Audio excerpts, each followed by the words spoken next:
on key theories that guide human learning and development. Today I'll explore Erikson's psychosocial stages, Kohlberg's moral reasoning, classical and operant conditioning, social learning theory, classroom management, behavior communication, and memory.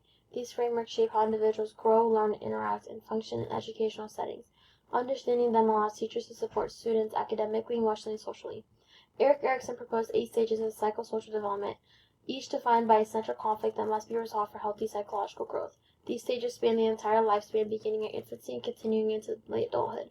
Successful resolution results in strengths like autonomy, identity, and integrity, while failure may lead to confusion or mistrust. The first stage occurs from birth to around 1 year. Infants depend entirely on caregivers to meet their needs. Consistent care fosters trust and security, while neglect can create mistrust, fear, or insecurity. In classrooms, this stage reminds us that early emotional experiences influence future learning, attachment, and confidence. Supportive relationships lay the foundation for lifelong development. Toddlers ages 1 to 3 begin to assert independence. They learn to make decisions, stress themselves, and explore environment. When the caregivers encourage autonomy, children develop confidence and self-control. However, excessive criticism or control can cause shame and doubt in their abilities. Educators must balance guidance with independence and supportive, healthy growth. Preschool-age children around 3 to 6 are driven by curiosity and imagination. They take initiative through play, social interaction, and creative activities.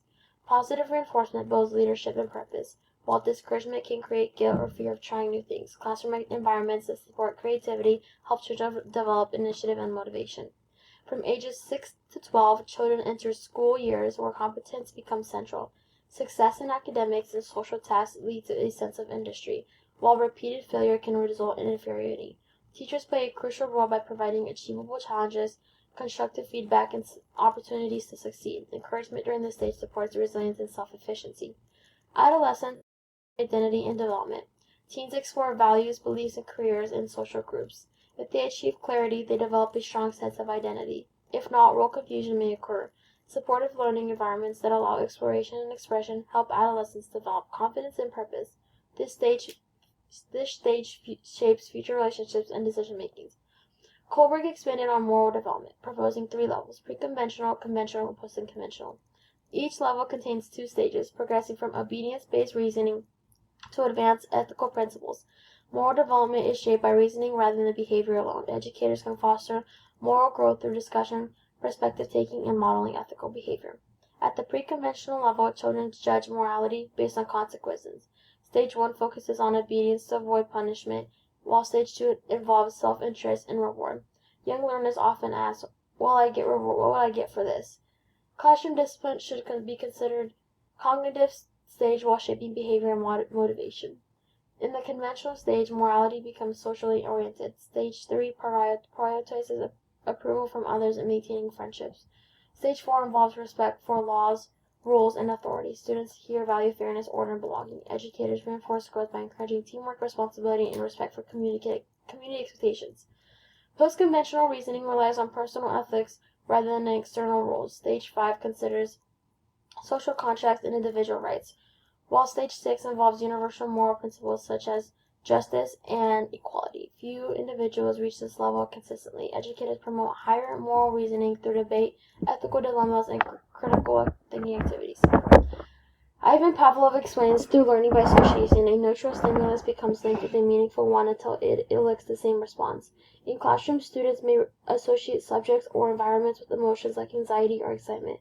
Understanding these associations helps educators create positive learning climates and reduce learned fears.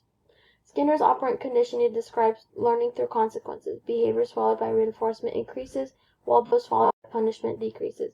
Positive reinforcement, such as praise or rewards, strengthens desired behaviors. Effective behavior management relies on consistent reinforcement rather than punishment-driven control.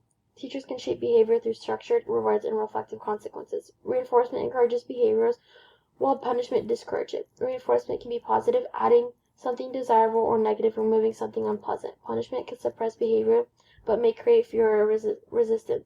Classroom management is most successful when reinforcement outweighs punishment and students understand expectations clearly. Bandor emphasized that people learn through observation, imitation, and modeling. Students watch peers, teachers, and media, then replicate behaviors they see rewarded. His concept of self-efficiency influences motivation and persistence. Teachers act as behavioral models, demonstrating cooperation, problem-solving, and emotional regulation. Learning is both cognitive and social. Classroom management organizes behaviors, routines, and environment to support learning. Teachers establish rules, consequences, and clear expectations. Positive relationships reduce conflict and increase management. Effective management fosters a safe and orderly learning space where students feel respected and motivated to learn. Behavior is a form of communication, especially for children who struggle to express needs verbally. Tantrums, withdrawal, or disruption may signal frustration, fear, or unmet emotional needs. Educators must observe patterns, interpret behavior, and respond with empathy rather than punishment. When students feel understood, behavior improves and trust grows. Memory refers to encoding, storing, and retrieving information. Sensory input moves into short-term memory, and practice or repetition transfers into long-term memory storage. Retrieval requires cues and attention. Classroom strategies such as chunking, rehearsal, and meaningful connections help students retain information more effectively. Learning is strengthened through repetition and review. These theories work together to explain how people think, behave, and develop and learn. Erikson and Kohlberg's focus on psychological and moral growth, conditioning, and social learning explain how behavior forms. Classroom management and behavior communication guides student interaction, while memory supports long-term learning.